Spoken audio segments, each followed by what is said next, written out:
Hello mga kaaw, good morning. So ang aga-aga may dumating na parcel. Hindi namin alam ang laman.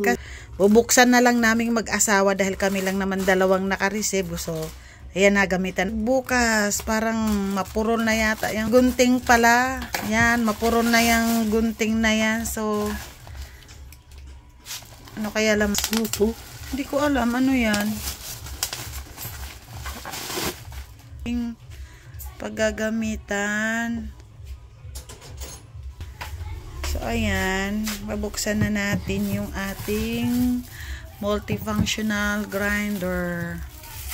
Ito pala yun. Try natin kung umikot. Ay, ang lakas. Sige daw. One more. Narinig nyo po yung lakas. Ang lakas. Ang lakas. Oh. Lakas. Yun, di ba? Na-testing na natin. Galing. Hala, ang ganda. Malakas siya.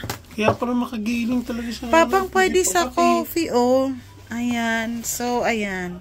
Marami siyang pwede sa kape, pwede sa munggo. Isa sa red beans. Ayan, oh.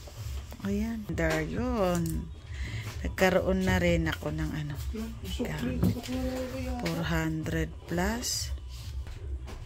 Sabi dito ay multifunctional grinder, grind various food. Then ano siya, nakalagay dito ay high quality. Ito po, oh, yan, high quality. So gamitin natin to ng araw-arawin natin to ng gamit kung talagang ano, metal po yung kanyang blade.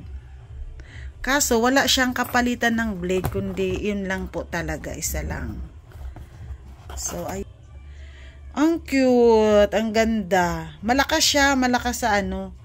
Kung baga, hindi mahina yung kanyang ano, malakas yung impact ng kanyang pag-grind. So, masusubukan na natin to pag ano.